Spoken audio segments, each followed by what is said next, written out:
Hello and welcome back to Empyrion Galactic Survival. My name is Spanj. I know it's been a while. Today I'm going to be taking you guys through one of the really good creators on the Steam Workshop for Empyrion Galactic Survival, and one you perhaps haven't ever heard of. Today I'm going to be showing you a few builds from Ente. Now you'll have to forgive the frame rate as I look around. This is just some of the ships from this guy's workshop, and they're pretty good. They're pretty damn good, gotta say. Guy has a bit of a talent, shall we say. And yeah, having them all in this place is going to cause some frame drops and stuff like that. But when we have a little closer look at some of these ships, I'll go off and we'll remove everything, and we'll have a little bit of frame rates while we look around. But I wanted to give you guys a quick overview of a lot, but certainly not all, of his builds on the workshop here. And you'll start to notice there's a very similar style. He has definitely got a style, and it's a good one, and I'm a big fan, definitely a big fan. So I'll, as always, link to the workshop down below so you can go and check it out yourself, and be sure to rate up any builds of Ente's that you like, and you know, help the sort of Steam Workshop promote these amazing creations. As you can see, the frames are struggling a little already. So I guess we can introduce them from left to right. I mean, here we got the Hades, and I'm not going to go through all of them because otherwise we'll be here all day. So I'm just going to do a quick flyby of most of them, and then we'll go and do a sort of closer look at a couple of select ones that I've picked. So the Hades here, definitely a absolutely beast of a carrier. You could fit other CVs inside this CV.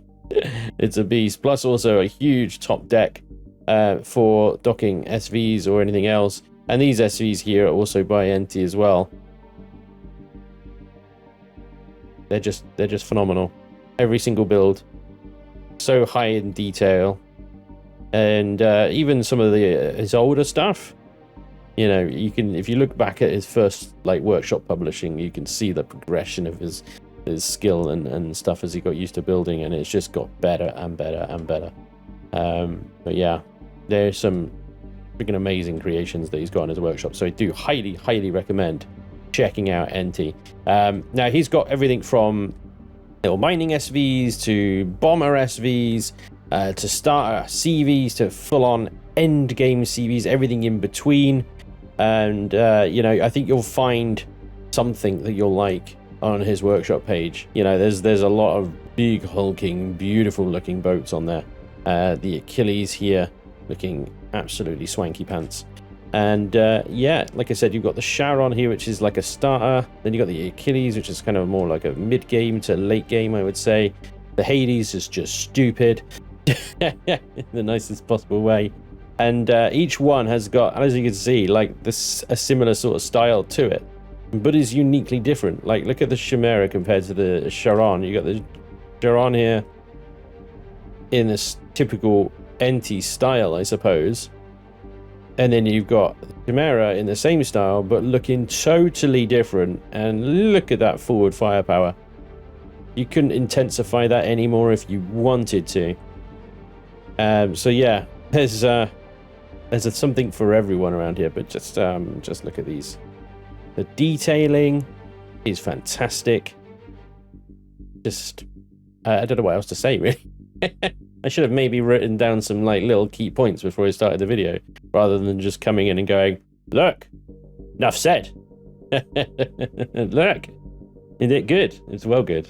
So yeah, that is, which one was that again? That was the Chimera. Yeah, you got like a Mark II and a Mark I of like every build as well.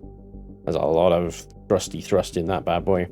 And then we got the Cronus's. I say Cronus's because there's about 3 or 4 marks of the Cronus across. Most of these are reforged Eden builds. He does have a few vanillas, I think, and he has like vanillas and reforged versions as well of some things. I don't think he's got them of everything, but yeah, definitely on these sorts of builds, you definitely got that similar style coming all the way through, and it's good. And this is just the outside as well. So. And then you've got down here, he's gone a little bit different with the style. We've got here the Eclipse, a little difficult to see because it is a black battleship. And the Eclipse is one of the, I think, more popular builds. Certainly on my Reforged Eden server, there's a lot of Eclipses running around. I think just because of the sheer scale of it, the upgradability of it, and the firepower potential of this thing as well. And it's just a sort of do everything kind of ship, I think. We're not going to go and have, I mean, you can have a little look through the bridge there. You can see he's got a load of LCD work going on. Plus also every ship, or nearly every ship, I would say, quite a few of them has got these kind of upgrade instructions and possibilities on them, which is a really nice touch for anybody coming into this ship and wanting to know how to upgrade it. A little instruction manual there. Very good. Yeah. They're very nice. They're very nice.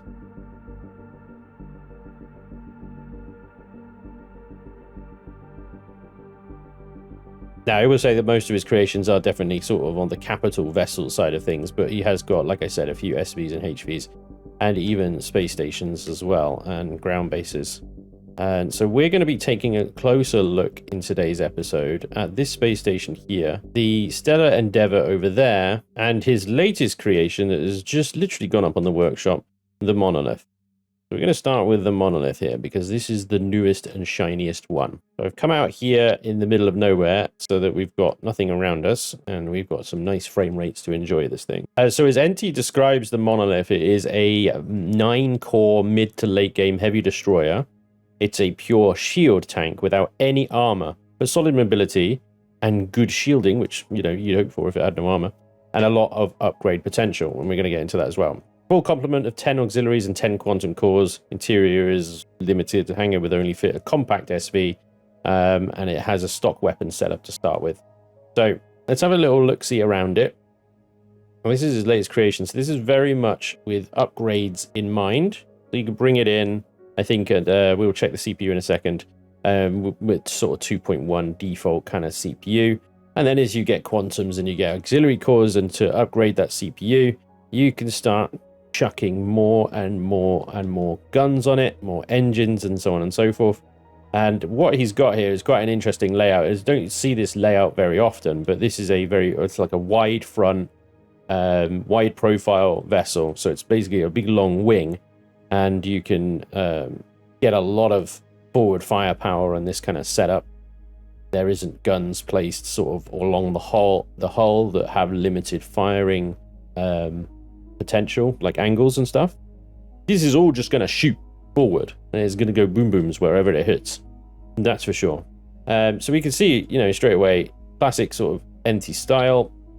You got some good block shaping, some good texturing going on, lots of antennas, lots of spiky bits. This is the butt. This is the butt end, and this looks good. Some big engines, but lots of space for bigger engines, or more of them. And like I said, you know, you're going to have lots of engines in every direction to get that mobility up. Really good use of the sort of the deco blocks as well here and stuff like that. The only thing I think is missing perhaps is some solar panels on there, but perhaps, you know, with a combat destroyer, solar panels aren't really necessary. By this point of the game, you'll have plenty of fuel. You probably have a bunch of auto miners set up, just pouring Promethean out of the ground, so solar panels are a bit of a meh. And again, nice use of the deco blocks there. That looks really cool. Really nice. And you got sort of color-wise, you got obviously the signature gray, but you got this like nice bluey purpley color going on here as well, which is a nice little accent. And it adds to the blue highlights of both the engines and the glowies that he's got going on here. Lots of room everywhere for more turrets. These are 3 spacing between the sort of thin blocks and the main blocks, so you can definitely just stack turrets here. But he's highlighted locations for them on the inner hull here, I suppose we could call it. So, you know, you've got existing turrets there that you could stack on top of each other as well, I'm guessing. Laser cannons, space for more laser cannons. You've got artillery cannons, maybe, no, they're lasers as well. Sorry, there's the artillery cannons, or the just the regular cannons, whatever they're called, with lots of space for more as well. Let's set something off. Oh yeah, look at that. Immediate access to the space from the bridge is always handy. And then interior, we've got a lot of really nice LCD work. The lighting in here is really nice. I'll turn my flashy off. So that's pretty cool. Very nice. Bit of crew here as well. And then, like I say, you've got the kind of instruction manuals LCD here for when you take it over. You can read up on how to upgrade it and advance it to its potential.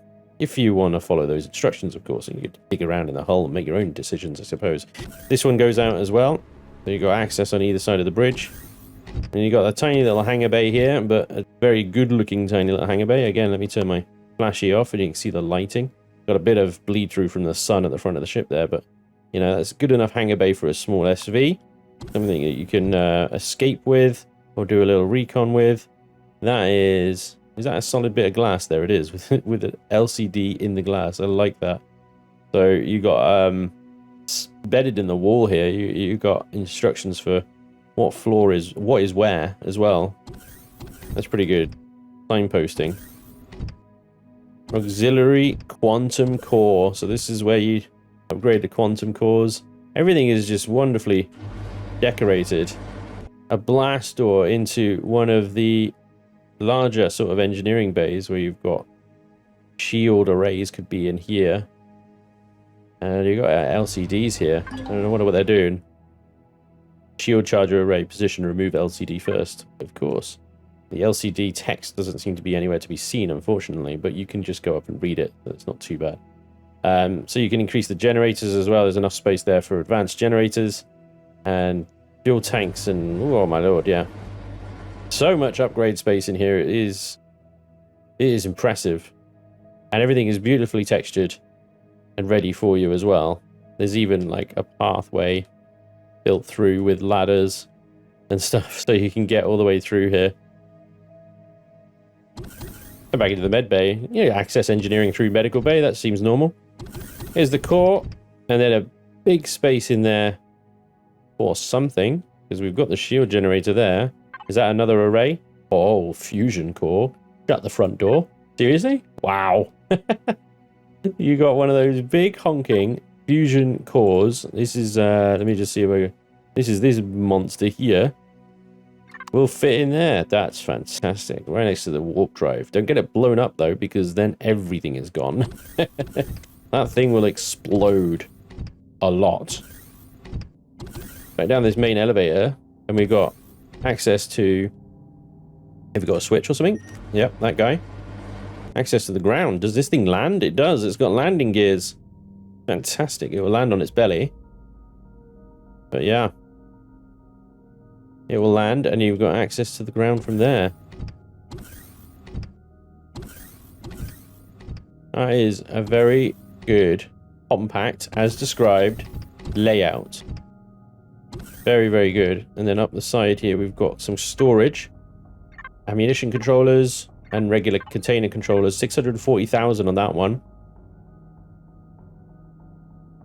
A few of the comments from people that didn't realize that Reforged Eden container controllers go above 320 KSU. But here we got another little sort of platform into engineering from the hangar bay. I believe on the both sides. Oh, we got a constructor over here. Another ammunition controller. And the other engineering bay already has a big honky-tonky generator in it. There's so much room for the big sort of shield arrays. It is an impressive layout. It is an impressive layout. Oh, and here we go. We've got access to one of the empty thruster bays ready for an extra thruster to be installed. It's pretty dope, sees. And so that, at the moment, is the 2.1 million CPU, as suspected. So you can bring it in without any auxiliaries at this point, or any quantums. And then you should be fairly comfortable at this stage, 24,000 shields, taking on some drones. And getting some drone parts, and getting your auxiliary cores up. Upgrading your shields, upgrading your weapons. Very, very nice. Monolith by Ente. Got a few container controllers, little storage boxes, and 2 ammunition container controllers as well. But these 2 container controllers are the equivalent of 4 normal ones at 640,000. And 2 ammo containers at 320 KSU. You probably want to extend that ammunition capacity as you increase the number of guns that you've got in here and how much ammo you're going to have to carry around. But very impressive internal layout, gotta say. That was silky smooth, actually. It's just like a lot of my ships are just absolute mazes when you get inside them. But yeah, that was very well laid out and a very unique design overall, I would say. Pretty impressive. Very, very nice. Very attractive. I think this is going to be a popular build as well. I'd like to see it when it's fully upgraded with auxiliaries and quantums. I can imagine that frontal firepower is just going to be an absolute kick in the face to anything it sees. Taking a page from the Tavera book with that layout kind of thing, you know? Lots of spread across the front, forward firepower. The Monolith by Ente. Very, very nice.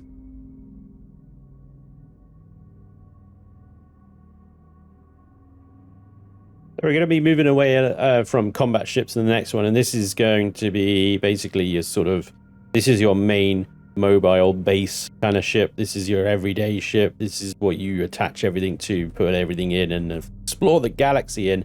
This is the Stellar Endeavor, and it is a absolute monster. It's huge. It's enormous, but it still doesn't wait. It still doesn't pull the punches of detail, you know? It is just, every inch is something to look at. And it's very, very good looking, I gotta say. There's a lot of ship here, and he has spared no expense in block texturing and deco blocks, lighting, and even engine placement is spot on. Now, this is another ship with upgradability very much in mind. You can bring it in, and then there's a lot of room to tinker with it, upgrade it. I mean, you could just see here with one of the engine sections here, it's already got 4 XLs there, but there's a room for another 4 on each side of the butt end of the ship here. But it gets really impressive, I think, once we get inside. We have another quick run around the outside real quick just to show you guys, and then we'll head inside. Prepare to droppeth the jaws. I think it's pretty damn impressive. I really do like this sort of double prong approach here. It reminds me a lot of my own sort of indicator style thing, but gone to town on the inside with even more container controllers in these little balls. You can see if you just glitch inside the hull here, there's a container controller. The balls are storage, which is a nice bit of RP. You've also got these storages here as well. These are also container controllers, and I like these because they look like they undock, they detach. I suppose the balls would as well. You know, it's all supposed to be kind of claws holding on to everything. So it looks like modular design in a way. Very nice. More engine space at the front as well. And on the top, you've got a lot of sort of deck surface, I suppose, to dock other things to. Around here, you can dock other CVs, SVs, all over the top end here. There's a little bit of block shaping and stuff like that. We can get close, I can show you, like how there's divots and whatnot in there, which look great, but they might also be a bit of a pain in the bum when you're trying to actually dock something to here. But I don't imagine I have much problems. As long as the damn thing's got more than one docking landing gear, then it should be fine. And then you do have a big sort of smooth flat area at the back here for those stubborn ships and stuff that just do not want to dock to uneven surfaces, I suppose. And so you could actually litter the entire top half with various other ships if you wanted to. But yeah, it's good looking, and you can see where extra engines are supposed to go and so on and so forth. So yeah, it's a very much a ship that you do not want to be getting shot in, though. Don't get shot. That's it, right? You'll see things, you know, like that there. Don't get shot. Yeah, bad things would happen. So it wouldn't be too difficult to just cover that in glass, I suppose. But you know, arrays, just shield arrays, just out in the open. No big deal. Anyway, should we have a look inside? So if we go down, let's go into the side entrance. I think that would be best. The interior is just enormous as well. And the level of detail just gets even better. Look at these freaking cranes. They, you know, they serve no purpose, but they look fantastic. They look really good. And then, of course, you've got this huge sort of interior hangar bay, which is beautifully textured and shaped throughout. Yeah, it looks fantastic. It's really good. Even the floor is very carefully textured. And lots of symbol work as well. Then this goes towards the rear hangar bay entrance, and you've got these kind of like side hangars here. So you've got plenty of room in here for SVs and HVs and all that sort of stuff. More than enough for 2 to 3 players, I would say, be able to operate out of the ship very comfortably. You've got hangar doors here. Not hangar doors. What we're talking about. You know, the ramps that go down. So when you're landed, you can deploy your hover vessels off the ship. Now, like I say, you got the rear hangar bay door there.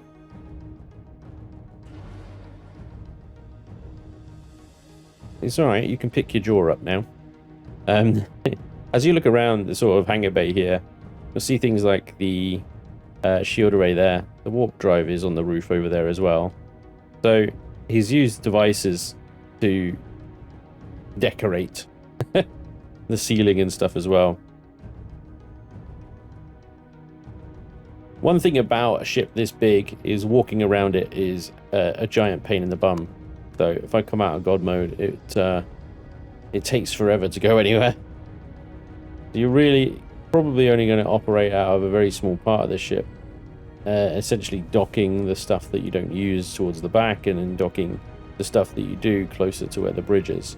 You've also got access quite quickly to the top deck, so if you've got stuff on the top deck here, it's very easy and quick to get into. Although apparently we can't get back into it.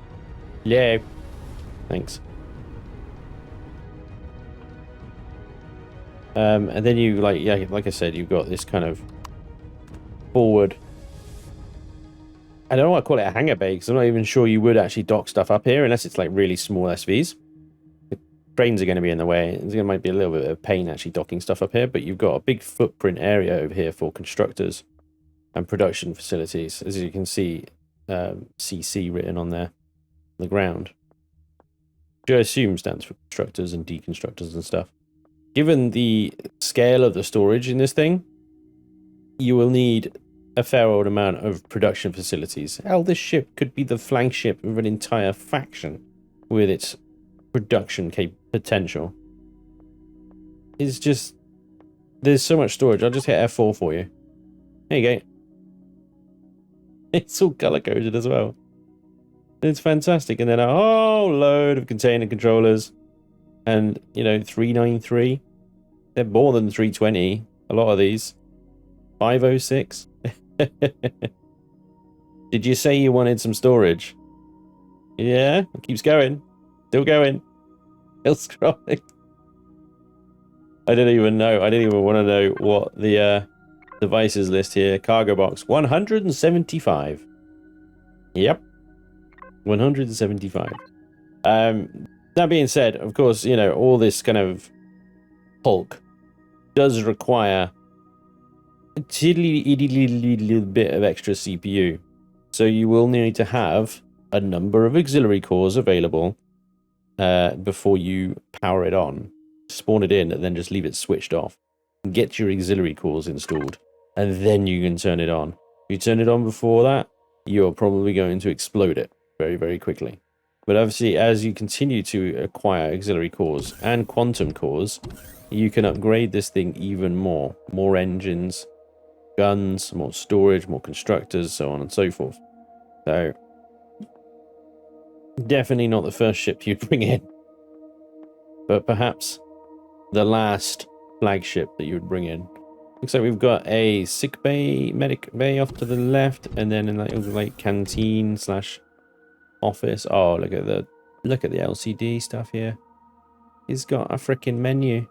You got a menu. That's detail.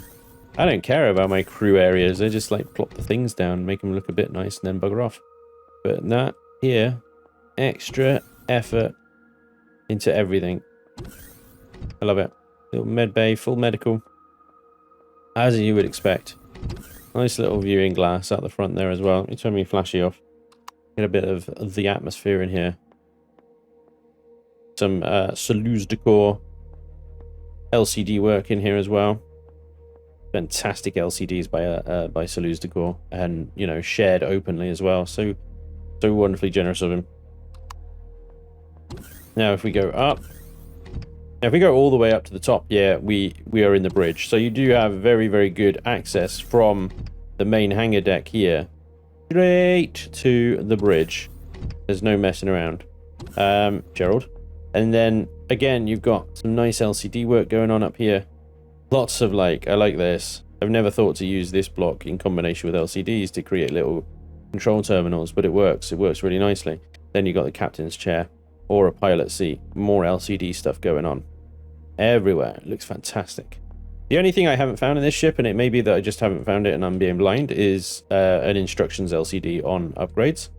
But I would recommend, if you plan on using this ship, you take it into creative mode, like I have here, and you just explore it in God mode, and you find out where everything is and where everything goes. It doesn't take very long. It'll take you sort of 10-15 minutes to figure it out, and then you can decide on an upgrade path on how to get this ship to work for you. But there's so much room in here, and there's so much care and attention over every inch of it as well. It's brilliant. It's a really, really good ship. Very, very nice. And then down here you've got your auxiliary cores, slots and stuff like that. So room for everything. There's the core, and that's where we were earlier. And there's loads of places in this ship that I haven't taken you to, just because the sheer scale of it. But I can God mode into the hull and stuff, and you can start to see what I'm talking about with this thing. There's grow plot gardens here, which are set up for the hydroponic bays, with a single grow plot every fourth square. Perfect for the hydroponic bays. And there's just container controllers everywhere. Just container controllers everywhere.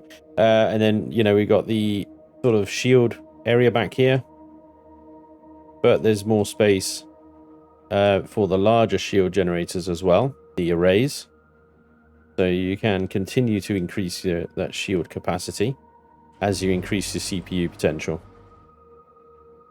And we already had a look at the engines on the outside as well. It's just massive.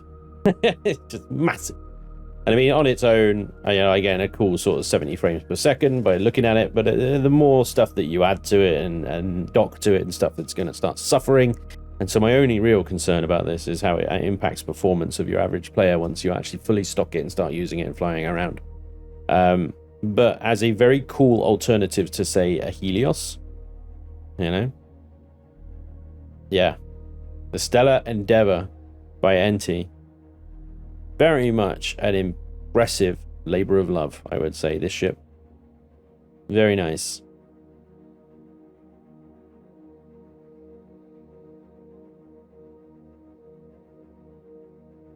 Okay, so the last thing I'm going to take you through from Ente's workshop here is the space station. It's one of the only space stations actually on his workshop. This is Parheleon Station. I think I pronounced that correctly. Forgive me if I'm incorrect. Parheleon Station, obviously very, very much focused on solar power, but it basically just looks like one of his ships in station form. Like I say, he's definitely got a style, and I like it. I like the style of his builds. Lots of pipes, lots of deco, lots of texturing. It all works. Consistent color, consistent texturing, consistent style all the way through. It looks great. And it's, I suppose, it's a little bit like that kind of trade station that we all know that has the internal hangar bay that runs the full length. Again, lots of antenna work and stuff like that, and lots of storage as well. But this is big enough to store some decent sized SVs in. And again, you've got sort of the shield generators and stuff decorating the walls of this place. Of course, as we could see, there's lots of like little outcroppings and stuff This looks like a bar.